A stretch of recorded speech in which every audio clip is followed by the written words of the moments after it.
welcome to Demand and Disrupt the Disability Podcast. Here, we will learn to advocate for ourselves and each other. This podcast is supported with funds from the Advocado Press, based in Louisville, Kentucky. Hello, Disruptors. We're doing a special episode of Demand and Disrupt, all about voter registration. In Kentucky, our voter registration deadline is October 11th, so we're going to be pushing this episode out really soon. And so what you're going to do is go to vote.gov, that's vote.gov, and it's going to bring up a box for you to pick your state or territory. If you live in Kentucky, pick Kentucky, and then you'll have to tap on something that says, find out how to register in your area or something like that. And then once you click that button, that's going to take you to Kentucky's website.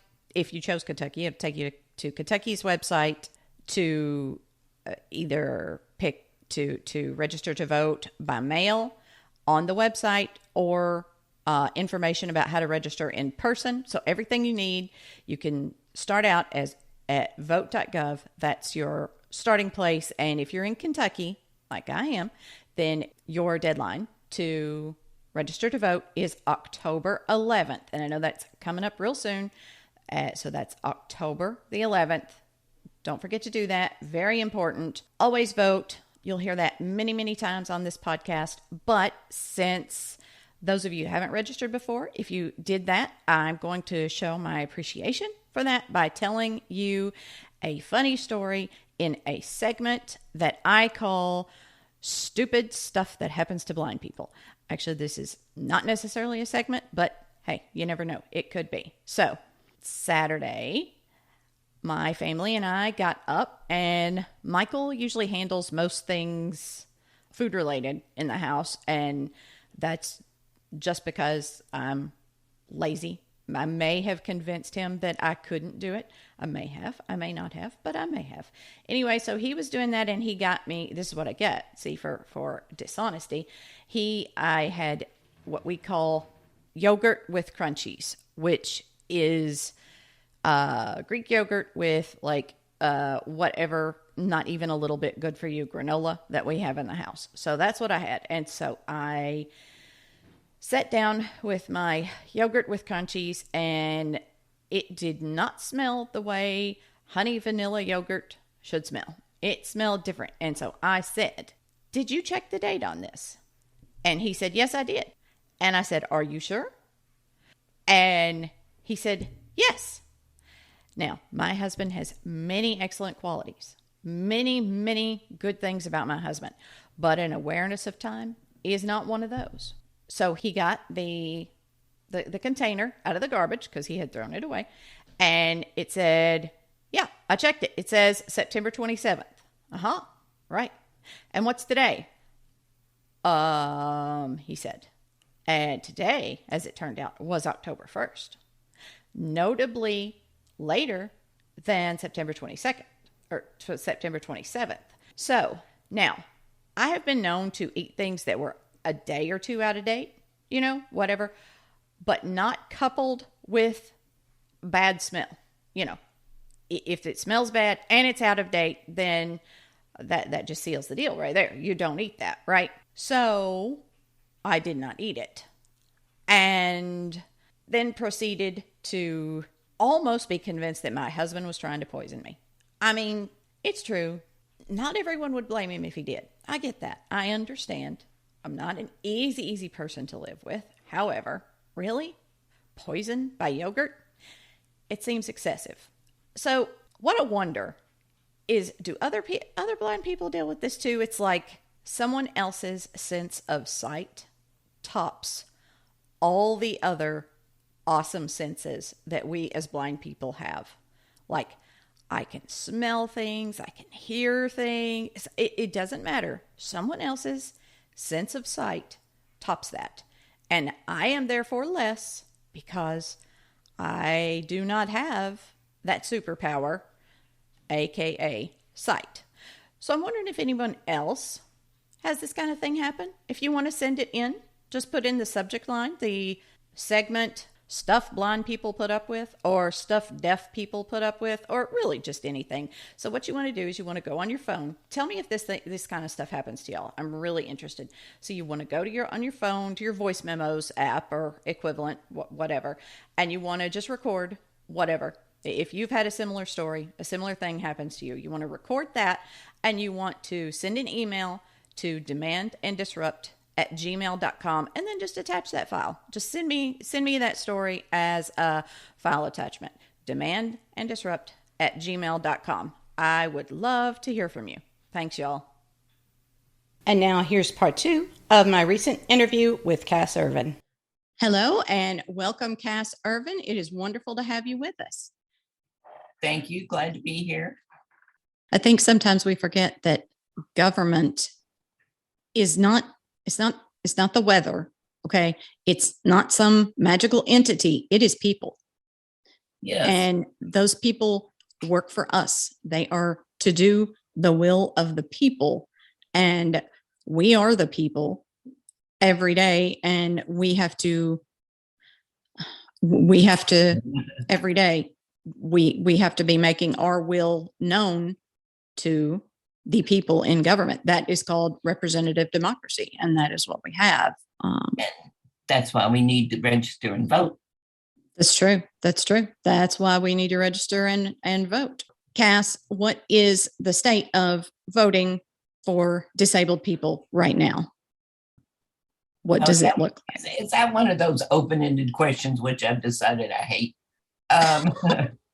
Okay. Again, I'm not so sure I can speak exactly of what's happening across the country, because David Ongood could help you with that more, because I'm, again, not keeping up on what everybody else is doing. I know that when I see people complain on any of the news broadcasts or whatever, I think, are you voting? Are you complaining without doing anything about it? It's so easy to complain, but it's not easy to get out and do something on your own to make change. But if you don't do it, as the slogan goes, who's going to do it? Voting has always been important to me because I realized, disabled or not, it was something I could do. And I'm not going to say it's been easy, because I've been voting since I was 18. 18. And at different times in my life, it was hard. And many times in my life, like the last 30 years or more, it's been easier. Mm-hmm. But I vote absentee. And that's a whole nother discussion with the way politics have been the last couple of years. Mm-hmm. I never worried about my absentee ballot. Do you think it's important for disabled people to continue to be able to vote via absentee ballot? Oh, sure. If they're qualified, yes, definitely. I mean, I think anybody can. I mean, I don't know if in Kentucky we've been able to vote and just put it in a box, a voting box. I don't even remember, because, I vote absentee and I don't pay attention to how other people have to vote. I know you can early vote, but anything that makes it easier to vote. I mean, come on, if you're going to cheat, you're going to do something big. You're not going to have a couple of people mark a ballot wrong. And right. I mean, and that's why I like to vote at the polls, which I've mostly done, because I'm there with other people and they can look and go, oh, well, she's coming to vote. Boy, I sure feel bad about making an excuse about coming to vote when she comes to vote. And, I just like the process. And, it's not been easy. Like I said, I got several big adventures that have happened while trying to vote, including having to go down a flight of steps in a wheelchair. Oh, my gosh. But, it's our chance to say what we feel. And then if something doesn't go our way, we can say, well, at least we did our duty and we went out and we voted. To me, I think voting is so fundamental to who I am. I mean, my precinct, my voting precinct where I live, they know me. They know my family. We go vote at the fire department, and there's somebody there who will go let my kids play on the fire truck if it's there. And my kids see us voting, and those women, and it is women. It is. So when they talk about, not really verbal attacks or whatever on poll workers, that's largely women.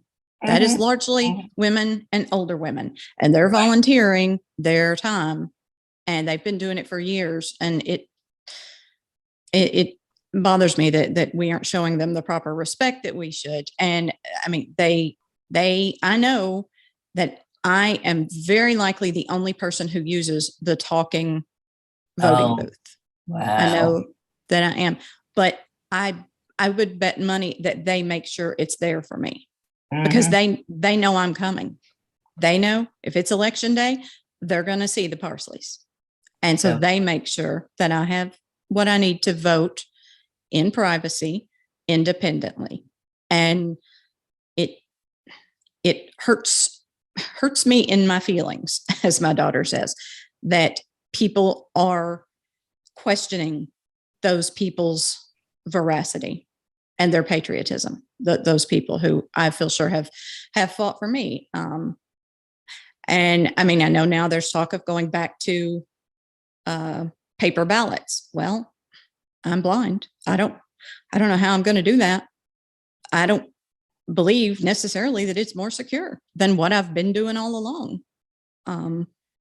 So the first time I voted, my aunt was a precinct worker. It was a couple of, maybe 6 blocks from my house, and somebody pushed me in my wheelchair all the way down there. And my aunt was a precinct worker. And because I could not reach, this was a booth with levers in it. And once you got the booth, you pulled the curtain. And of course, me in my wheelchair, that kind of stuck out. And because I couldn't really reach the buttons, a poll worker who was Democratic and a poll worker who was Republican had to go in the booth with me. And, they were supposed to help me cast my ballot. And my aunt pushed the key or lever for straight Democratic. And I said, wait. And she said, what? This is my aunt. And I said, I wasn't going to vote that way. And she said, you weren't going to vote Democratic? And I said, well, there was this one person I wanted to vote for who wasn't. And she said, well, who? And I told her, and she said, oh, well, you just flipped this one up. And she flipped one up that was supposedly meant I voted for the other person. But it was like, what? This is my vote. This isn't your vote. It is. Yes. So that was really fun. Wow. My first foray into advocacy was, after the ADA was signed, many of those old polling places that were inaccessible were moved into courthouses, or even some in larger churches, schools, places that were accessible. Voting booths were, and there was actually a movement, so much as you can call anything political in Butler County, Kentucky, a movement, but there was a very local movement to stop this, because it was, they said, government overreach, that we would not be able to go and do our handshaking and politicking as normal, which meant doing it the same way they'd always done it in places. I know the place that my mom voted at the time, I think I wasn't even ready to cast my first vote. That was the election for me to cast my first vote. It was like this was in a place barely bigger than like an outhouse. I mean, it was tiny. Oh my God. It was a tiny place. Exactly the voting machines like you talked about. It was one of those steps up to it. No way a wheelchair could get into it. Goodness knows they'd never thought about a blind person coming in to vote at all. But this person leading this movement wanted to make sure that that's the way it stayed.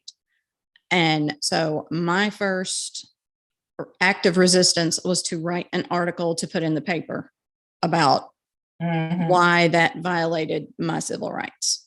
And I mean, obviously I won and I've never looked back. So, but I feel like people like you showed us how to do it. You showed us how to organize. You showed us how to keep our heads. You showed us to take the small steps. So tell me what you think, those of us doing the work now, demanding change and disrupting the systems, what can we do in the future? What do we need to do?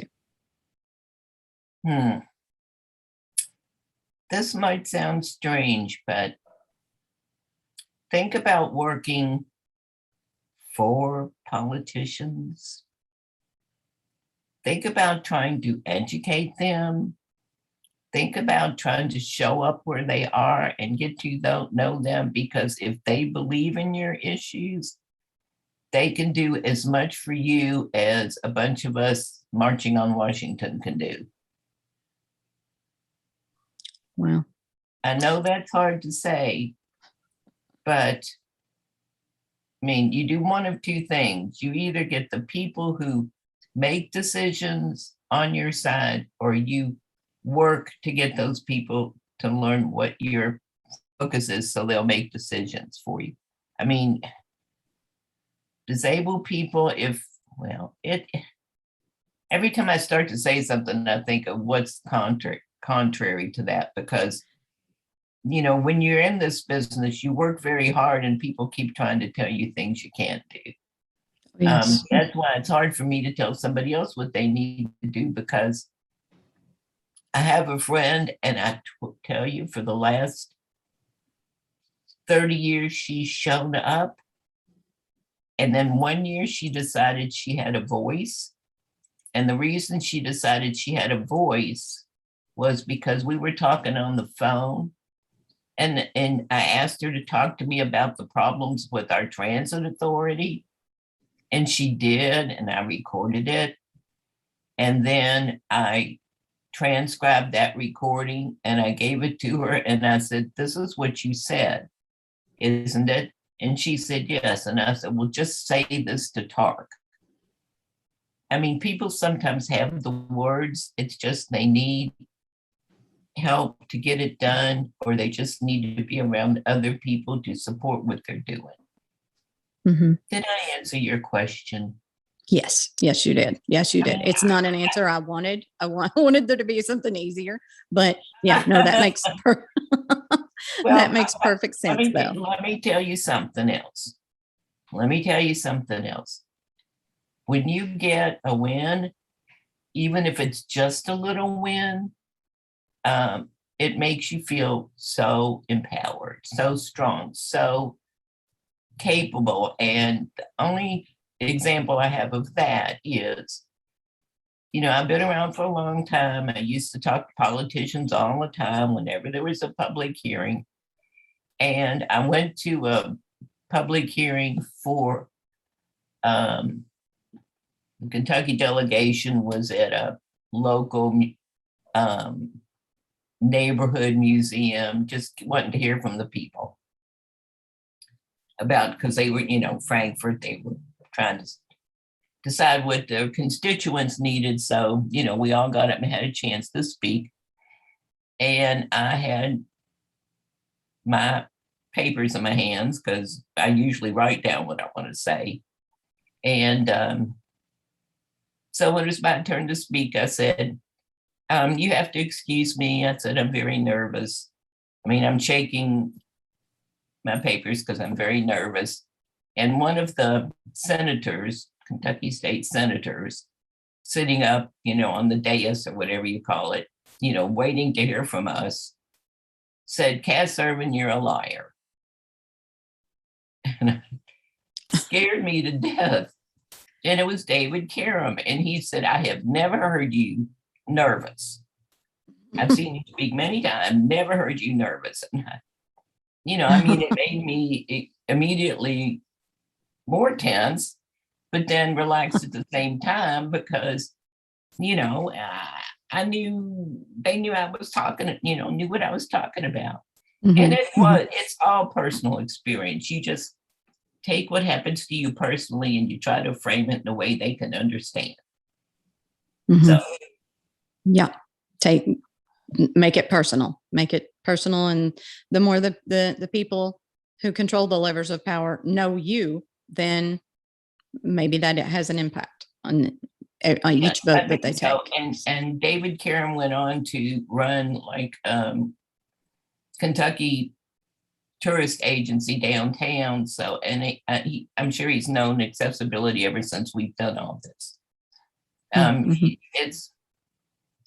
It's what I do. It's what, it's important work. It is. It is. And I personally thank you for doing the important work. It's very rewarding, personally. Thanks, Cass Irvin, for joining us and for your lifetime of service to people with disabilities. Thanks to Chris Unkin for our theme music. Thanks to Steve Moore for providing our transcription. Support comes from the Center for Accessible Living in Louisville, Kentucky. And you can find links to buy the book, A Celebration of Family, Stories of Parents with Disabilities, in our show notes. Thanks, everyone. Just for once, I think I would agree.